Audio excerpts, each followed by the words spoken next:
welcome back to Tough Men of Faith. What's up, RT? Man, we are about to wrap up season 4. Man, it's kind of bittersweet, isn't it? Yeah, it is. Like, I kind of look forward to a break, but I feel like we got some momentum going here, and I hate to slow it down.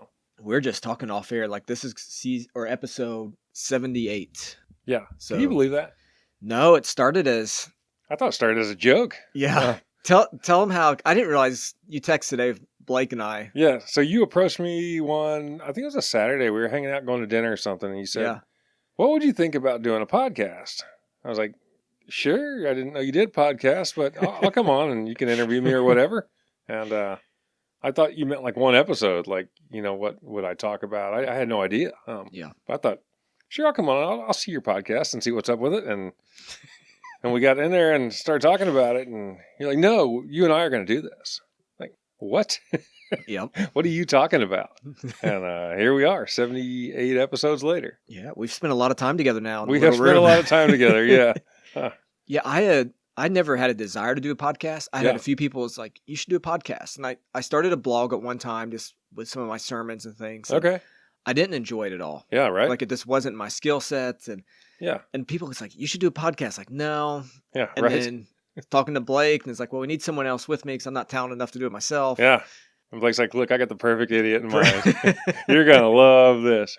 But like, I had never really listened to podcasts either. Like I listened to a couple, like, it was kind of like how to win with your wife or how to, financial planning, like in case I ever, made enough money that I would need to plan on, where to put it. And, but I never even thought about, like a men's, Christian-based podcast, for everyday men on, struggles that all men face. And it's just, wow, this has been really cool. And it's kind of really been eye-opening for me too.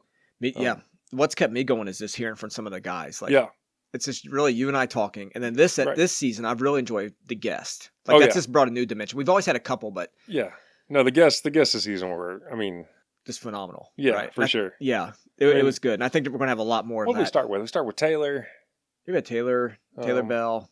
We'll miss some when we start naming. We have Marcus Schrader. Yeah, Marcus was a really good one. The workforce chaplains talked about that. Just the entrepreneurial spirit. And yeah, I remember the first guest I think we had was Matthew Barnes, wasn't it? The very first guest the very first guest that we had. It was either him or Bill McIntyre or Matt Roller. That's going back to like season 1. Yeah. So I can't remember that. Matt Roller would be a fun one to do again too. Like he's still a listener. Is he? Yeah. Good. Well, that's what he told me. Maybe he's lying to me. I don't know. He's probably a liar. We'll get him back on. Yeah. When did we start? Like what year? I think it was 2020 or 2021. 2021. Looking over at Blake, he would know. Right? I think it's 2021. Okay. It may have been 2020. 2 years. So we've been going 2 years at it. It's 2021. That's pretty cool. Yeah. But yeah, Matt Roller, I think that was a super fun one. I learned a lot from him. Yeah. About men's ministry and like the homeless ministry and stuff that he does. Yeah. That was super good. That was good. How about Daniel Earl? Man, you got a new best friend. Dude, in 20 minutes. I might have got a new best friend. Dude's in here for 5 minutes, and you got a best friend. Dude, he came in here and started hugging people. I was like, oh, he's a hugger. He's my kind of guy. And I saw him try and hug you, and you like sidestepped him. You tried to dip out, and you're like, Archie's not. He's like a doctor. He wants to do the touching. He doesn't want to be touched. That's how I always describe you. This man, just don't go over and touch him. He just doesn't like that. Yeah. But no, Daniel Earl, super good time. I learned a lot from him. The Dirt Wrangler. The Dirt Wrangler. And I would like to talk to him again too about some of his mission work that he's done in Ghana, and he's just a normal dude. I mean, hasn't it been all our guests though? It's like I guess Howard, you're right. Like Howard Bellamy when we interviewed him and what he went through, and man, he talked about some Black Panther stuff, and he was on the far end of things, and then. Look at him now. Jesus got a hold of him, man. Jesus got a hold of him, and look at him. He's like one of those people. Like, I could just sit down with him. I could have coffee with him. I'm sure we could just, I could just kidnap him and just put him in an RV and just make him tell me stories for weeks on end. And like I just think that would probably not the kidnapping part, but hanging out with him for a couple of weeks would just be a really good time. That's what's been fun about the podcast is listening to some of these guests talk. Yeah. Someone, I don't know if I'm supposed to take this as an offense, but someone told me the other day, it's like, that last podcast was the greatest one. Really? With Wendell? No, it was a couple back. They just really enjoyed. I think it may have been the one of Daniel Earl. Okay. And then in the same sentence, towards the end, they said, and you didn't talk at all. Yeah. That's great. They weren't trying to be offensive, but it's like, I would agree with that. And it's kind of cool too, like when you think about it, but like when we bring guests in, they bring a new kind of energy in. You never know really what you're going to get. Like, Matt Roller, he's kind of a little, not really high strung, but, he's fun. And like you bring Daniel Earl in and he's way high strung. Like, I think he just shotgunned like 9 energy drinks, and he just come in. He's like, "What's up, everybody? I'm here to wreck this party." And he comes in, and he is one of a kind. And then like we had Wendell Chin in, and Wendell Chin is just like easy going, quiet. I mean, I thought we were gonna have to like twist his arm to get him to talk, and no, he just finally, after he jumped in and turned his mic on, he was rolling. Well, the guy's super humble. Yeah, that's what I learned from Wendell. It's like this guy's accomplished a lot in life. And he didn't care to talk about it. He wants to point people to Jesus. Yep. And if his experience could help do it, he'll talk about it. But, his sword's at the Smithsonian. He has this history. And I remember like, hey, how about this? And he's like, yeah, I'll talk about that. Yeah. But what I really want guys to hear is that, Jesus was doing this through me. Yeah, I asked him about special weapons or something that he did in the Marine Corps. And he's like, oh, yeah, so we're just not going to talk about that. And it's like, man, that's interesting stuff. And yeah, I know, but no, that's not why I'm here. Do you have, if you could go back, do you have a favorite episode out of all of our episodes? So we're at this is 78. Like one that stands out. Yeah, I think there's a couple episodes, and when I realized earlier today, I think, or maybe, I don't know, whatever day I text you guys, that we were, 76, 77 episodes, and I started kind of going back through some of the season 1, season 2 stuff, and Taming Your Tongue, I think, was a really good one. And then How to Win with Your Wife. It's probably the one that I should just listen to weekly. If I could just go back and re-listen to How to Win with Your Wife. But, I think we put out some good information in there, some things that work for us, things that work for you and your wife. And, I think it was just a good experience and just a good episode of things to talk about. Yeah. I find that I have friends in struggling marriages, friends that are, recently divorced, and it's like, hey, stupid. Like, I just want to grab them by the ears. Like you said, grab the dog by the ears. Yeah. I just want to grab my friends by the ears, sit them down and be like, hey, man, just listen to this 15-minute podcast about some things that you could really, do to change your relationship. Yeah. I think that was. What about you? I don't know if I have a favorite. You got any that just really stand out? I don't know. Like? I thought it was a good question to ask you. Yeah, great. Thanks a lot, man. A few of the interviews have stood out to me this I agree. This season. Michael Schuessler talking about fitness was a little bit different. Right. Different in a good way. Yeah, for sure. We don't think about. I found Wendell's story just fascinating. I totally agree. Just how God moved through his life. Well, look at how he's joined the ROTC. He can't afford the full uniform. His family can't afford the full uniform. So if you finish at, the highest of your class, you get the saber, the sword. So he makes sure he does that. And like when you go back and you start talking about Wendell or you start hearing Wendell's story, everything he set out to do, he did to the best of his ability. Yeah. There's just kind of no quitting that guy. Yeah.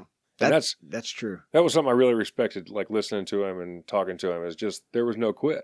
Anything he set out to do, he did it. Yeah. I will say, I like our newer episodes better than the first season. Oh, yeah. We were rough. Man, and I just met, I was kind of doing like this 10-week course Bible study thing, and I met some new guys and kind of talking about the podcast. And every time they ask me about it, it's like, man, just start at season 2 and move on. Like, what? And they go back to season 1. They're like, you guys sound like, you didn't have it together then. It's like, yeah, we were just trying to kind of figure each other out. But yeah, season 2 on, I think that's good. Yeah. And so what? That's 65 episodes? I don't know. That's fine. It's a lot. So, so here's what I think the next few months is going to look like. Yeah, what you got? Well, one, I'm taking off tomorrow for the military. Nice. So I'm going to be gone for a while. It's like vacation? It's a vacation. You said taking off. Yeah. Plus you're doing chaplain work. You probably sit in AC. Yeah. We'll see. It's looking hot the next few days. Not inside? Well, the problem is I'm not inside. Really? Yeah, no. So. Okay. I'm probably going to end up with an IV with some fluids. Nice. It doesn't sound like a bad weekend either.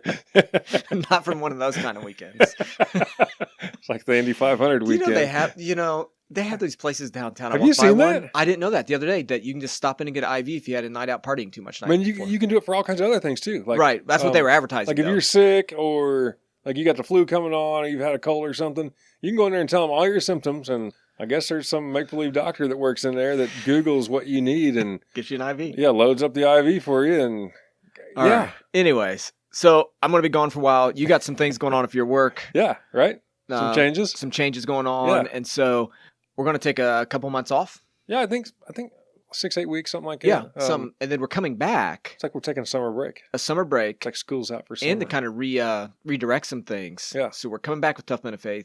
I think we're going to be on video when we come back. Yeah, I think so. So video, be on YouTube. That's actually why we need 2 months off, so I can get some work done on my face and maybe lose some weight.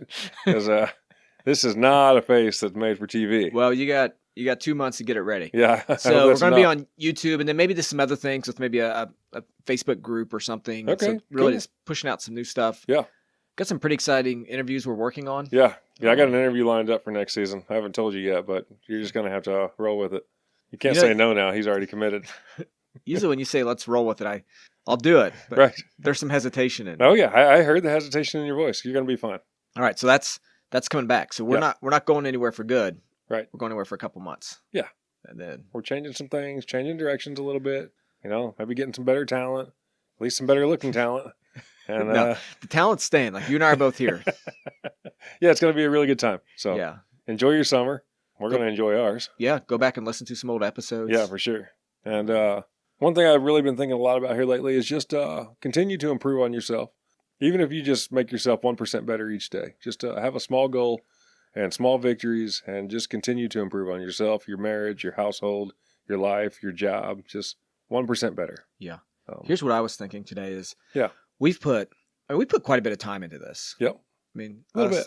Blake puts a ton of time producing. Yeah. And so I was just, I reevaluate everything in my life occasionally and say, is it worth it? Should I continue this? Not my marriage. I keep doing that. Oh, yeah. Like the things I'm working on, reevaluate. So not working on your marriage?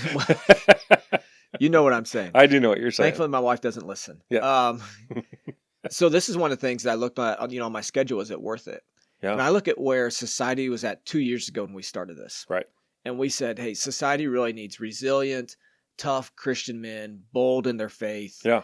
Guys who are this on fire for Jesus and willing to take on culture. And if we look what's happened in the last 2 years in our country, more than ever, we need tough, resilient men of faith. Right. Now, 2 years later, we need that more than ever. Oh, yeah. Right. So that's where our society's at. And so we need this tough, bold, resilient men. So I'm committed to bringing men on here to help other men just get exposure to. Here's some guys who are doing it. Yep, exactly. I completely agree. And it's not necessarily just us. I think we're just we're just a venue. We just provide a venue for these guys to come on. We bring in some really good guests and some guys that, some guys that have seen some things and done some things and, people that are really relatable. Yeah, that's how I'm trying to look at it. It's like you and I are going to talk through some things. Yeah. I think that's helpful for guys is to hear you and I. Right. It's almost like discipleship, just kind of watching it, listening to it happen or watching it next episode, next season. Right.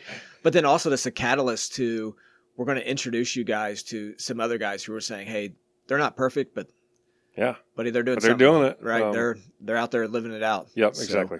Yeah, excited to bring some more guys in like that. Yep. So make sure you like it on social media and share it. And go back, listen to some old episodes. And like I said earlier, just be 1% better tomorrow. Yeah. It just takes small steps. Yeah. Come back on and join us in about 8 weeks. Yeah, we'll see you in August. All right. We'll see you guys.